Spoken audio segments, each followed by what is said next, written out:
It's Wednesday, September 19th, 2018, and this is KBIA's Views of the News. Our weekly roundtable on media behaviors comes to you from the Futures Lab studio at the Reynolds Journalism Institute.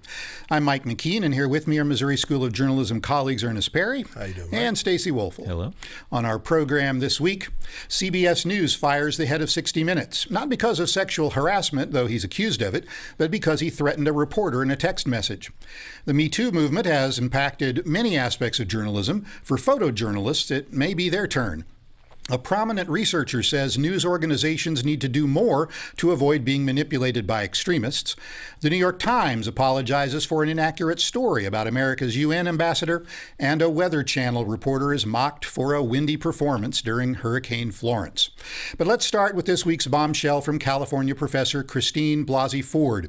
She accuses Supreme Court nominee Brett Kavanaugh of attempted rape at an alcohol-fueled party when they were both in high school more than 30 years ago.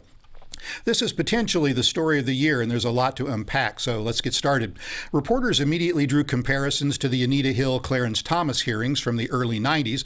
Ernest, what are the similarities and, more importantly, I suppose, the differences between those two cases as they happened and as they were portrayed in the media? Well, I mean, the similarities is with the Anita Hill case. For this one, is the fact that you're talking about a sexual harassment case, and there was Anita Hill with Clarence Thomas back during that time, and now you have this one with Kavanaugh. And the issue that I have with this, which is the same one that came up back during Anita Hill, is the timing of when the information was presented. It was sort of after the initial hearings had been done, and then all of a sudden, boom, it hits, and now you're having a call for a special hearing, more investigation. Those are the similarities of that case. I would say the differences here is that back during that time period, the Senate Judiciary Committee was made up of all white men, and they were interviewing an African-American woman about a sexual issue involving a African-American nominee for the Supreme Court. That drew some stark contrast there. Here, you're going to have a different makeup if the hearing actually takes place, where you're going to have some women who are on that committee and some men, but you're still going to have that polarizing effect that both from Anita Hill and this case. There's still white men as the Republican senators in the majority on the committee, and there's some talk, Stacy, that for optics at least, they might, if Ms. Ford comes forward, that they might have a female staff member ask the questions as opposed to having them grilling her the way that the senators did against Anita Hill. Well, and optics are what will matter here, because this will obviously be heavily covered. We'll see this available to watch this live anywhere we want. And so going into an election period, a white male senator of either party, frankly, probably doesn't want to look like the one who wants to ask tough questions of this woman. Well, and of course, what we don't know, the big question still as we're taping this on a Wednesday afternoon, is whether, in fact, Professor Blasey is going to testify on Monday, or whether she will refuse, because her attorneys were saying yesterday and today that she wants the FBI to investigate her allegations first, and then she will appear. Of course, if she doesn't appear, will the Republican senators who control the Judiciary Committee just push it forward without her? Can they afford to do that? Well, I mean, I think that they would. If it comes to the point where she refuses to come before the committee, they're gonna move this forward regardless. I mean, I think the scenario is already in place for him to be approved by the committee, goes to the full Senate. He's going to wind up being the Supreme Court justice. It's the optics, as Stacey talked about. How is this going to look going into the midterm elections? And if this event does occur, the hearings, as you said, Stacey, it is going to be a spectacle. It's going to be a live news event, uninterrupted coverage. Millions of people are going to be watching at work and at home. So the stakes are going to be incredibly high if that actually happens. It is. And a lot, again, you think about Anita Hill, and so those people who were around at that time, that was televised on, we had 3 networks to do that. It's the early days of CNN and so on there.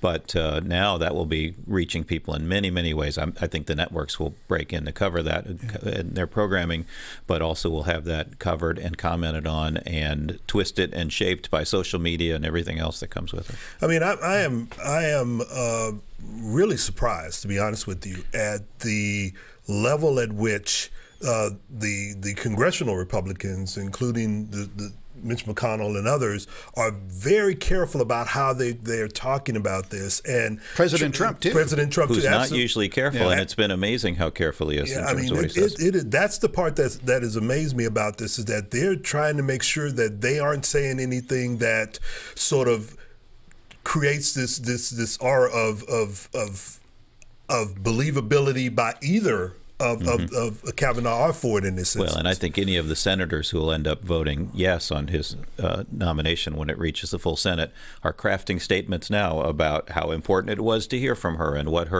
that they took it into account, but still thought that he should be the And that could have a big justice. impact on some of these close Senate races, including the one here in Missouri. Absolutely, absolutely. I mean, and there is right now it's neck and neck between McCaskill and Hawley, and there are people who are looking at how is she going to vote on Kavanaugh as the litmus test for whether or not they're going to support her or not. So let's back up a little bit to how we got to where we are today. So we were told that Senator Dianne Feinstein, the ranking Democrat on the Judiciary Committee, had been aware of Christine Blasey's allegations since July, but it was made known anonymously about a week ago, and it was revealed, her name was revealed, that is, only a few days ago. So supporters of Kavanaugh, including some conservative media outlets, say they smell a setup.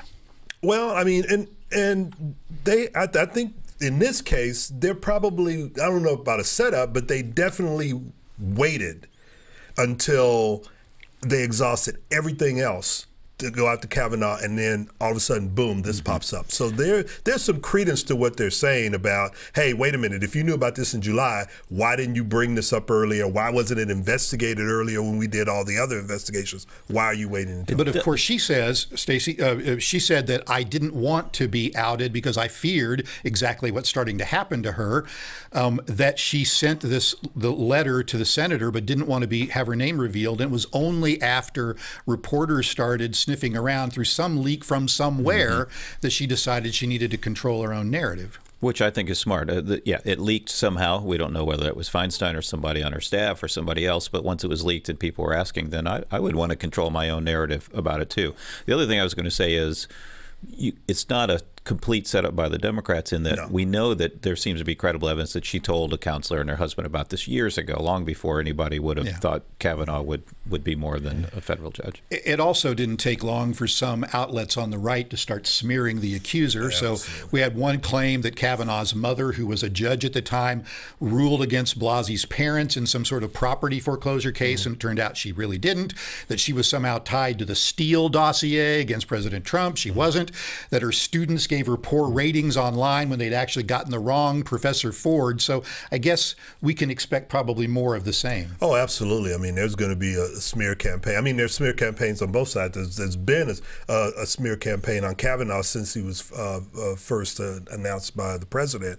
And now you're going to have it going in the other direction on Ford. There's also a piece that we have linked on our links blog where the author is taking exception to some news organizations who are labeling in their headlines at least what Blasey Ford alleged as sexual misconduct instead of sexual assault or attempted rape. Is that a fair criticism? That we shouldn't be, quote, whitewashing what exactly happened as far as she's alleging anyway? I guess misconduct is a broader term, and so people are hedging a little bit with that. That could be anything from office harassment, what Anita Hill says she put up with, to sexual assault. So based on the details that have now come out, particularly as she's come forward, it seems like assault is a word, alleged assault is a word that can be used. Well, Ronan Farrow's tireless reporting on sexual assault and harassment, or whatever you want to label it, has helped to bring down several powerful men in the media, including Harvey Weinstein and last week the CEO of CBS, Les Moonves. For a few days, it looked like another CBS leader, 60 Minutes executive producer Jeff Fager, might survive despite allegations of misconduct that Farrow documented against him. Then Fager sent a text to the CBS News reporter who was assigned to the story. I am that reporter. Since Jeff Fager publicly referred to our exchange today, I want to be transparent about it. First, here's some background. Sunday evening, I reached out to Fager for comment on the articles alleging he groped or touched CBS employees at company parties. In addition to denying these charges, Fager in a text said to me, quote, If you repeat these false accusations without any of your own reporting to back them up, you will be held responsible for harming me. He went on to say, be careful. There are people who lost their jobs trying to harm me, and if you pass on these damaging claims without your own reporting to back them up, that will become a serious problem. Well, from the outside, at least, it looks like that CBS News found a legitimate way to push Fager out that didn't have to rely on some lengthy investigation of his behavior toward women. But, boy, those are pretty damning text messages. Yeah, what newsroom manager, basically what he is in this case, would send text like that to an employee with such a threat on it? And so CBS found a way without having to air all the laundry. And once again, at the same time their CEO was on his way out, have to alienate that one of their other white executives who's been in place for many, many years has had sexual misconduct in his past as well. I mean, Ernest, it seems obvious to say that the laundry is pretty dirty and that there appears to be a culture of toxic masculinity, at least within 60 Minutes. Oh, absolutely. I mean, this goes all the way back to Charlie Rose, which we talked about when that happened, and there've been investigation at both internally and externally at CBS ever since that incident, and now here we are again. I mean, I think it was 3-4 months ago they thought they had movies out, and that didn't happen. So then Ronan Farrow comes out with another one of his investigations, and now they decide movies got to go, and for him for Fager to send that text. What was he thinking in light of everything that's happened, going all the way back to Charlie Rose and maybe even further back, for him to send a text like that to a reporter who's working on a story that he had to have known was being done? When I first read it, I was just kind of like, what were you thinking? Well, I mean, as Stacey knows, there's this perception, probably accurate, that 60 Minutes is a special fiefdom within CBS News that can pretty much get away with whatever because they've been driving the ratings for so long. Right now, one of his deputies is taking charge, but there was a story in Variety that I found interesting that said that maybe his permanent replacement is going to be a longtime producer at the network who was actually the model for a character in an 80s movie. So, Stacey, what can you tell us about Susan Zirinsky? Beloved character, if you're old enough to have seen the movie Broadcast News, which we former broadcasters here at the table will enjoy. Jane Craig, the character played by Holly Hunter, was based on, in fact, Coach Hunter was coached by her to get all the nuance of being a network producer, and she did it very well. So she comes with great credentials for the job. She's been running 48 Hours for a number of years. She's one of these behind-the-scenes people that the viewers don't know about, but she's been there by significant anchors and significant stories in the field, and has great credentials for the job, frankly. And she's also an outsider as far as 60 Minutes is concerned, so that would give her. And she's also a woman, which will save some headaches down the road, they hope. Yeah, well, the Me Too movement has led to a reckoning of sorts in TV, as we just described, in radio. We've heard stories recently about NPR executives leaving magazine, newspaper journalism. But there's one field, at least, where critics are saying that not enough is being done, and that's in photojournalism, where newsroom employees or members of photo agencies capture the world on their cameras. I'm curious that, at least according to one study, they found that more than 80% of U.S. news photographers are men, 80 to 95% of the lead photos published last year in the Washington Post, the New York Times, the Wall Street Journal were taken by men. There was a recent report in the Columbia Journalism Review by Kristen Chick. It's linked on our Links blog, where she documents widespread sexual harassment by male photojournalists out in the field or at parties, even at industry workshops with young photojournalists. And Stacey, I know you've practiced and taught video journalism for many years. Would you agree that there's a big problem out there that needs to be taken care of? There's certainly an imbalance, and we see it on the video side as well. That vast majority of people you see working behind a camera, whether it's a still or a video camera, are men. And we graduate a lot of women from our photojournalism program here, but I think it's a drop in the bucket to who's working out there. And it's does sexism and abuse of that come with it? It probably does. I mean, I can remember back starting as a TV photographer that the equipment we had to wear wouldn't even fit a woman. You had to have about a 35-inch waist to be able to wear some of the battery apparatus. So the system has been stacked against women for a long time, and they've had trouble breaking in. But as Stacy says, Ernest, there are lots of women in our TV news programs, in our photojournalism programs, in convergence journalism. We're taking cameras out. So what's the problem? Is it that they're afraid of what they might have to put up with if they enter a field where 80 to 90% of the people they're working with are men who they fear might do something like this? Well, I don't necessarily think that that's the case. I mean, for me, it goes back to who's making the hiring decisions. I mean, we talk about this when we talk about people of color, when we talk about underrepresented groups, and I think this goes directly back to that. Is if you have men who are in those making those hiring decisions, they tend to hire other men. I mean, all the studies. I mean, a lot of the studies pretty much prove that, and I think this is a perfect example of that. How do you change that? Well, you're going to have to move women into those managerial roles where they're making the decisions on who's going to get hired. And it's not only going to help in terms of dealing with the harassment issue, it's going to help with the actual story. Whose photos are we taking? Whose video are we shooting? And if you do that, I think you're going to see a different type of story and different narratives that come out visually than what we're seeing right now. So I just returned this week from the annual conference of the Online News Association, and one of the most sobering assessments of where we are today came from a researcher at Microsoft. Her name is Dana Boyd, and she began the conference by showing how extremists and hate mongers have perfected the process of using social media to spread their messages, and how those of us in the mainstream news organizations are wittingly or unwittingly amplifying those messages because of the way that we cover them. Well, Boyd's comments were quite detailed and very sophisticated, and we don't have time to examine them in depth today, but I want to take just one brief example and talk about it. And that was the example of InfoWars conspiracy theorist Alex Jones and his claims that the Sandy Hook and Parkland shootings were faked. Now, what she says is that Jones and others like him start out by working the fringes.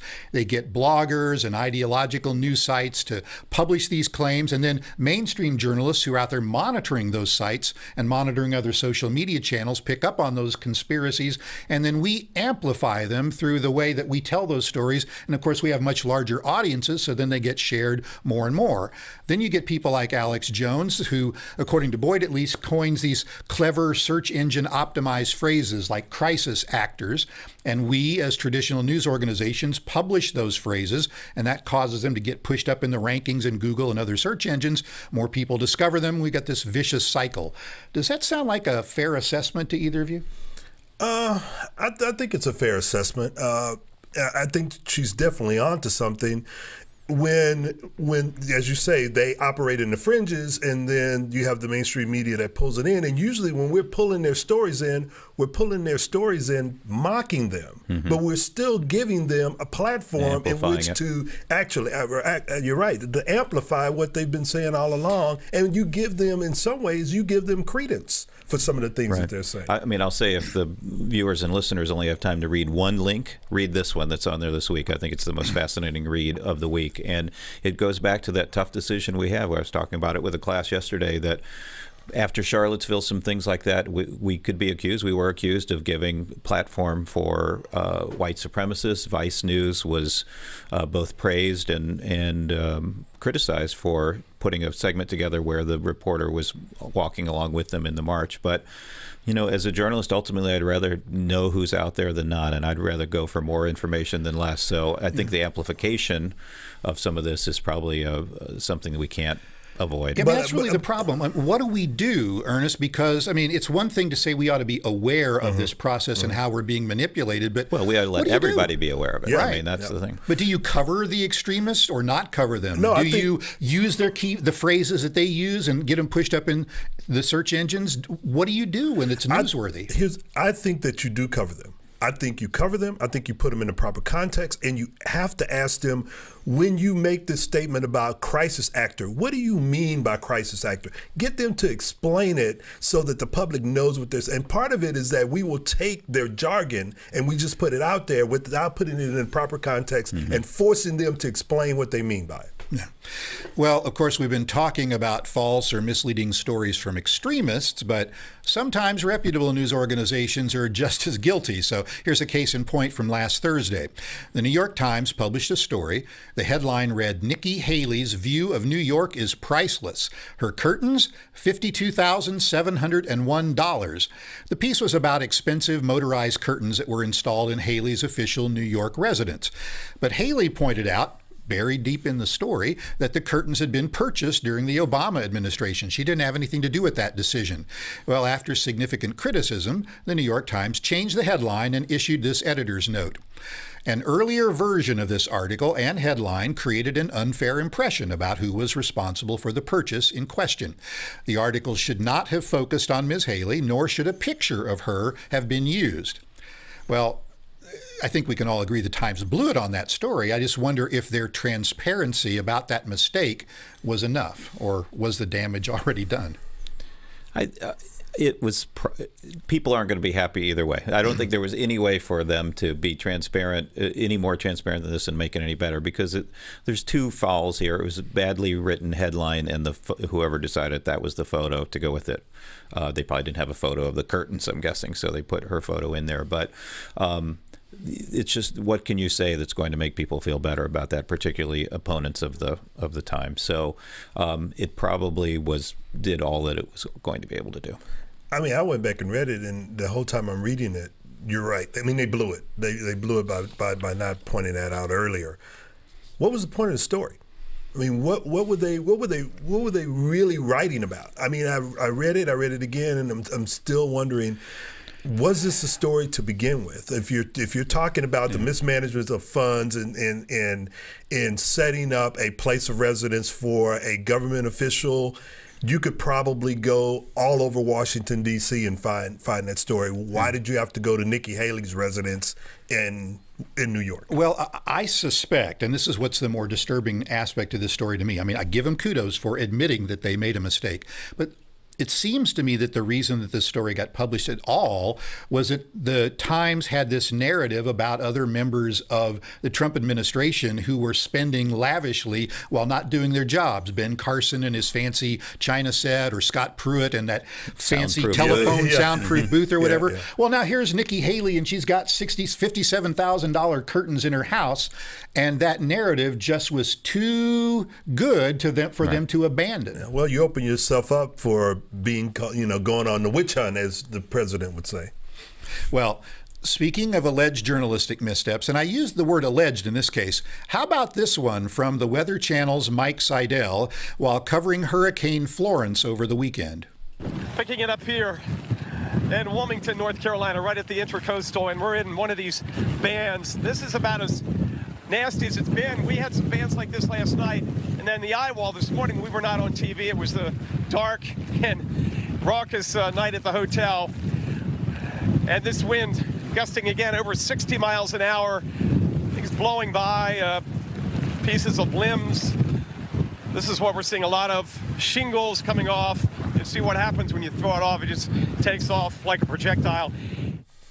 Well, Seidel was the butt of many a meme on social media because if you were watching the video of our story, there were two guys walking on a sidewalk in the background, and they didn't seem to be too affected by the wind at all. But, I'm wondering if you watch the whole thing through, Stacy, whether maybe he got a raw deal.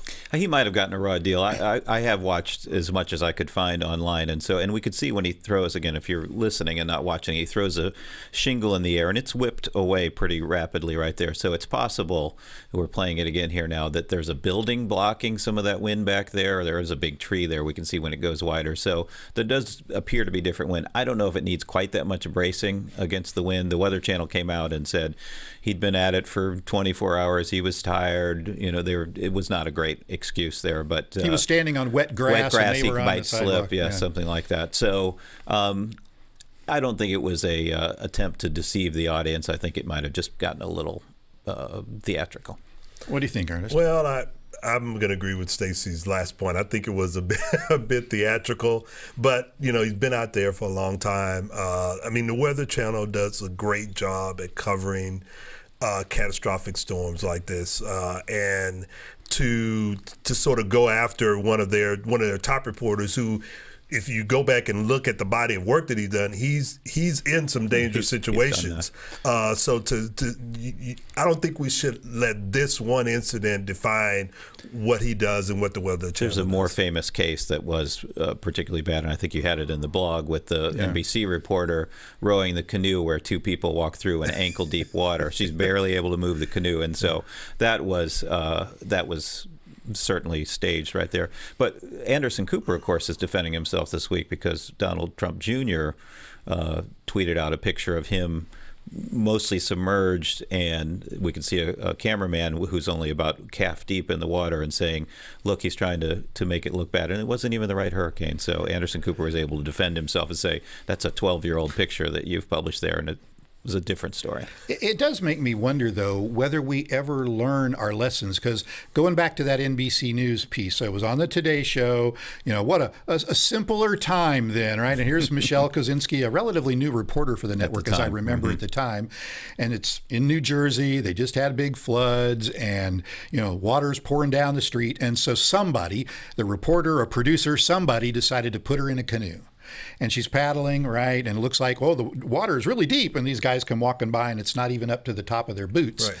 So they got so much criticism for that legitimately. I mean, they even made fun of it themselves on the air, Stacey, as you may recall. And yet, here we are. What is that? That was 2005, 13 years later. And still, we're trying to over-dramatize, in some instances, the weather coverage that we're doing. It's that push. We want reporters to be performers on television. We want them to demonstrate and explain through visuals what's going on. And so there's a set of ethics that we have to use when we do that. And so here we're watching it now, if you're watching the broadcast. So you can't help but laugh as you see it. But it's not really a laughing matter to be criticized for that. I know the executives at NBC were not happy about this ultimately. Well, and in fact, there's a later piece that she did on the local NBC affiliate where they decided to try to make up for it somehow, and they put her in a canoe in faster moving water, and you see her trying to stay in the frame, and the canoe's being pushed down the street, and yet there were still people in the background who are walking around. Right. And I just wonder, Ernest, maybe to wrap up this conversation,